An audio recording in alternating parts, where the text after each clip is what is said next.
Kwame sat on the edge of his bed, staring at the empty space beside him. It had been a year since Nandi passed away. His heart ached every time he looked at her side of the bed.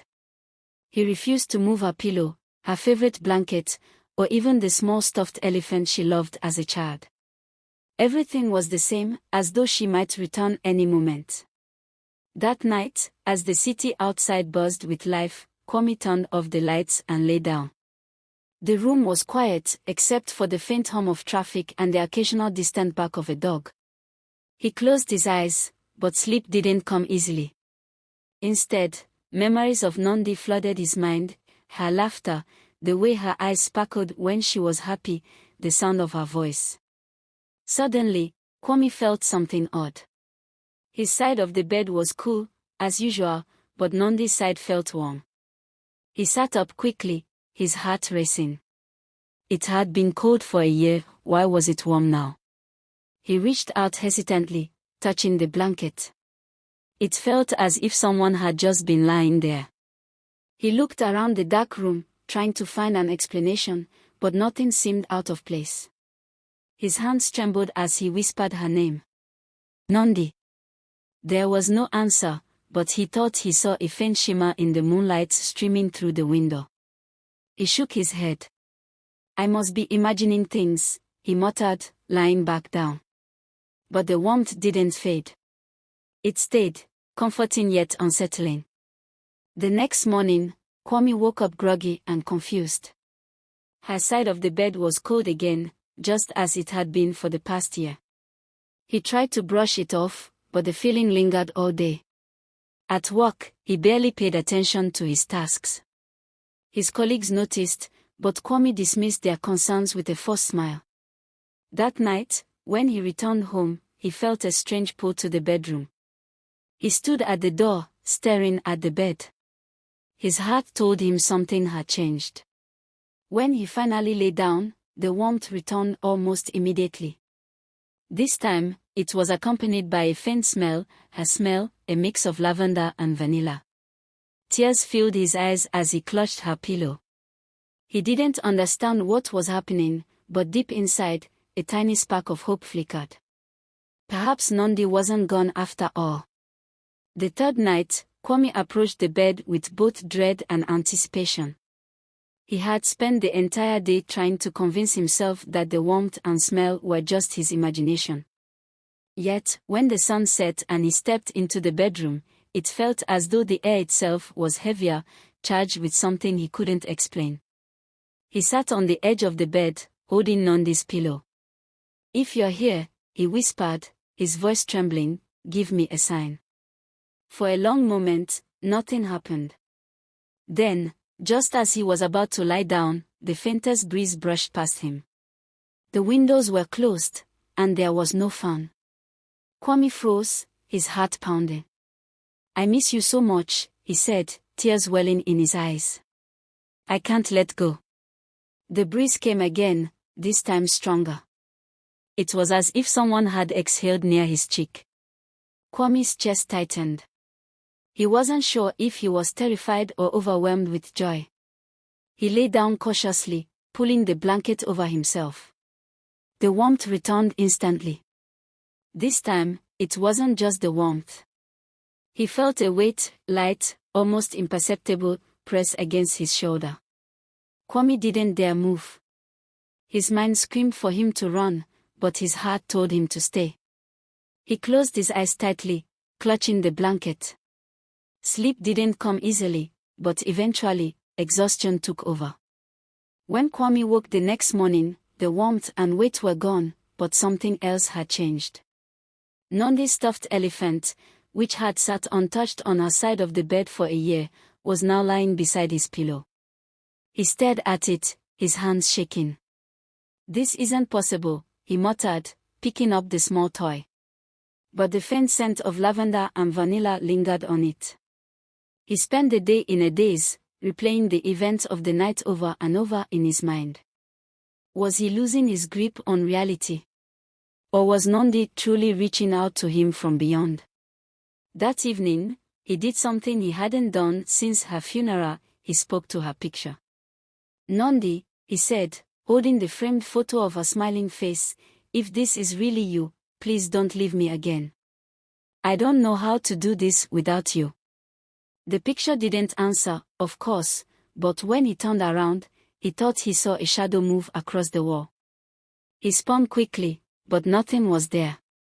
As the nights went on, the warmth, the smell, and the weight grew stronger. Kwame started hearing faint whispers in the middle of the night, though he couldn't make out the words. One night, he felt something brush against his hand, a touch so soft it could have been a breeze, but deep inside, he knew it wasn't. His friends began to notice his change in behavior. He was more withdrawn, spending less time at work and more time at home.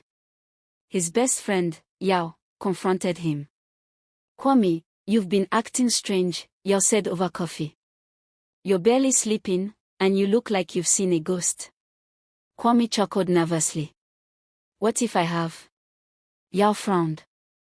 Don't joke about that, man. You've been through a lot, but you need to move on. Nandi wouldn't want this for you. Kwame didn't respond. He wanted to tell Yao the truth, but he was afraid of what his friend might think. That night, as he lay in bed, he whispered, Nandi, if this is really you, show me something I can't deny. For the first time, he heard her voice. Kwame, she whispered, so faintly it could have been a dream. His breath caught in his throat. Nandi. Yes, the voice said, soft but unmistakable. I'm here. Kwame bolted upright, his heart pounding. He looked around the dark room, but there was no one there. Nandi, he whispered again, his voice trembling. The room was silent, save for the faint hum of the city outside. He began to doubt himself. Had he really heard her voice, or was it just his imagination? Then, the scent of lavender and vanilla washed over him, stronger than ever before. I'm here, the voice said again. Kwame's hands trembled as he clutched the blanket. How? How is this possible? There was no answer, but the warmth by his side intensified. It felt as though someone was sitting next to him. His eyes darted to the empty space, and for a split second, he thought he saw the faint outline of a figure. Nandi, he said, tears streaming down his face, I've missed you so much. The warmth shifted, and he felt the lightest pressure on his shoulder, as if someone was resting their hand there. His breath hitched. Why did you leave me? The whisper came again, softer this time. I never left. Kwame spent the rest of the night talking to the unseen presence. He poured out his heart, sharing his grief, his regrets, and his longing.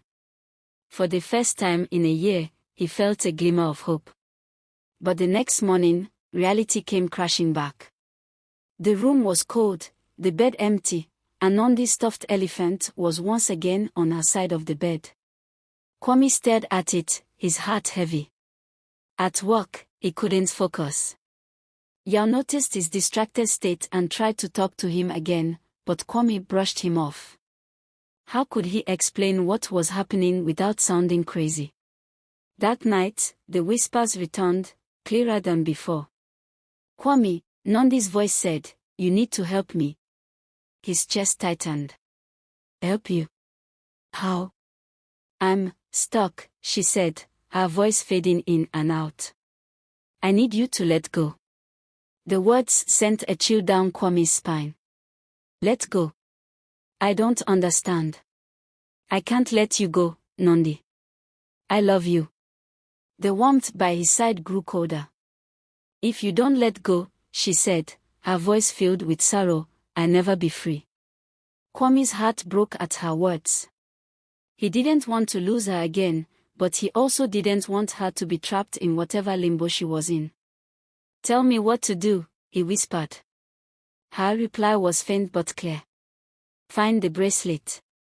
Kwame's eyes widened. He remembered the bracelet she had always worn, a delicate silver chain with a small charm. She had been buried with it. Are you saying I need to? He couldn't finish the sentence. The warmth disappeared completely, leaving him alone in the cold, dark room. The next morning, Kwame visited the cemetery where Nandi was buried. He stood at her grave, his heart heavy with uncertainty. "What am I doing?" he muttered to himself. But deep down, he knew he couldn't ignore her plea. He had to find the bracelet, no matter the cost. Kwame stood at Nandi's grave, his hands shaking. The sun was setting, casting long shadows across the cemetery. He felt a deep chill, not from the evening air but from the weight of what he was about to do. He glanced around nervously.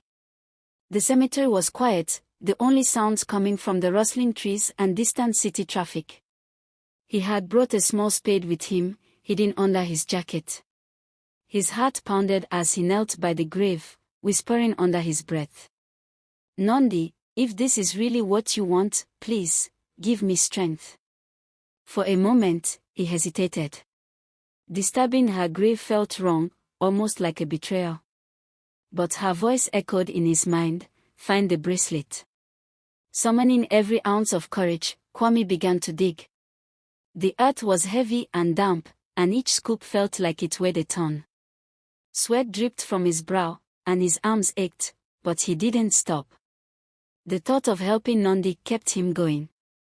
As the hours passed, the grave deepened. Finally, the spade hit something solid. Kwame froze, his breath catching in his throat. He brushed the dirt away carefully, revealing the wooden coffin beneath. Tears filled his eyes as he stared at it. "I'm sorry, Nandi," he whispered. With trembling hands, he pried the lid open. Inside, Nandi lay just as he remembered her, her features peaceful and untouched by time. She still wore the dress he had chosen for her, and on her wrist was the silver bracelet. Kwame reached out, his fingers hovering over her wrist. Suddenly, the air grew icy, and the scent of lavender and vanilla filled the grave. A soft whisper brushed against his ear. "Thank you, Kwame."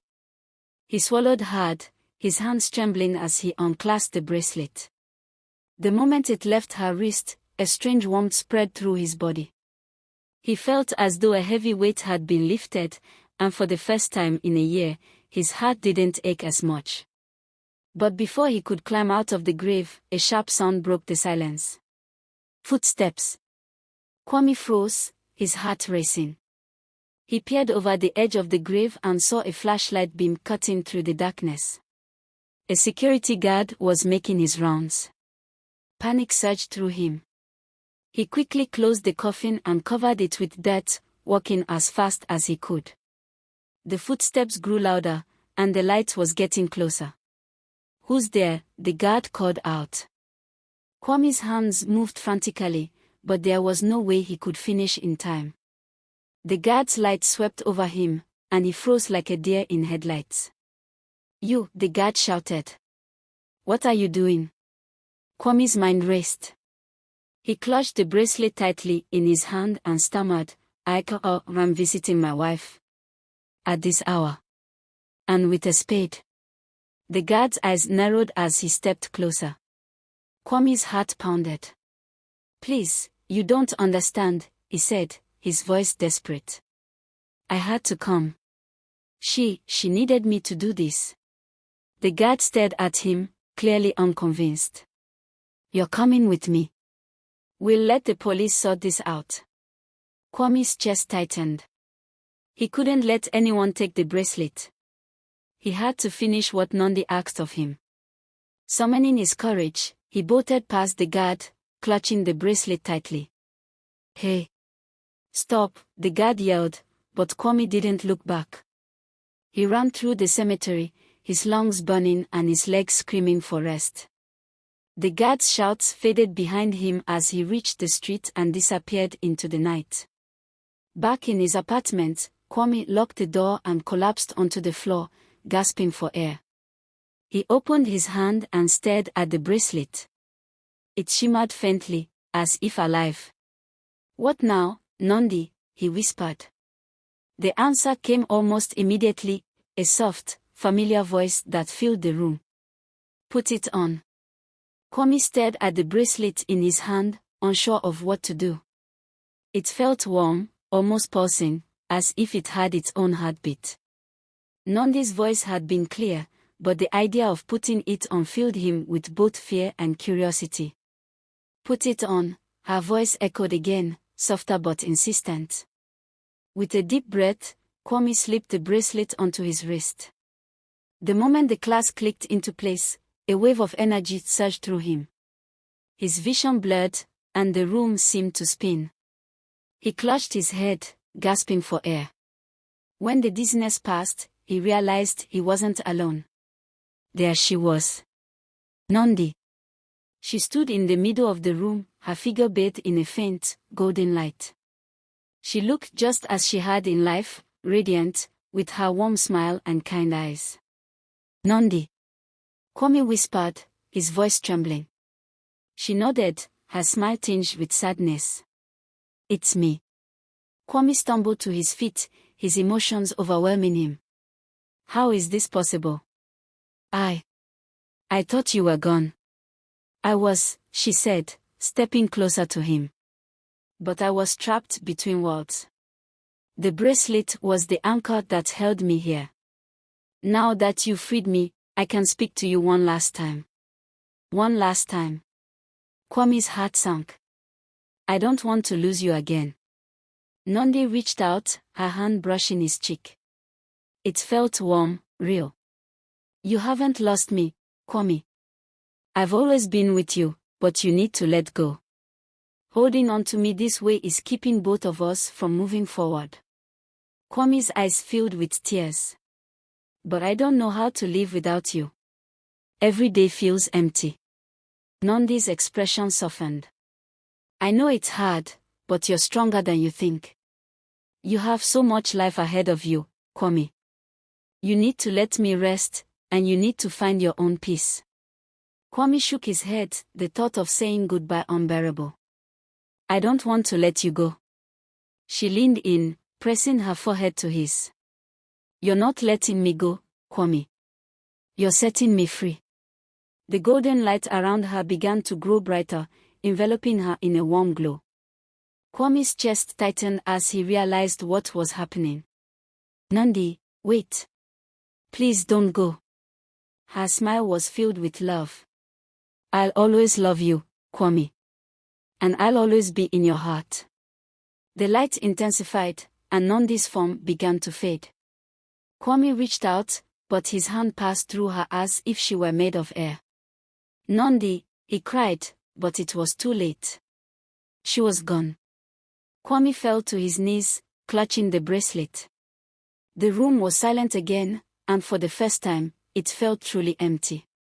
Hours passed as he sat there, the weight of grief pressing down on him. But as the sun rose, a strange sense of calm washed over him.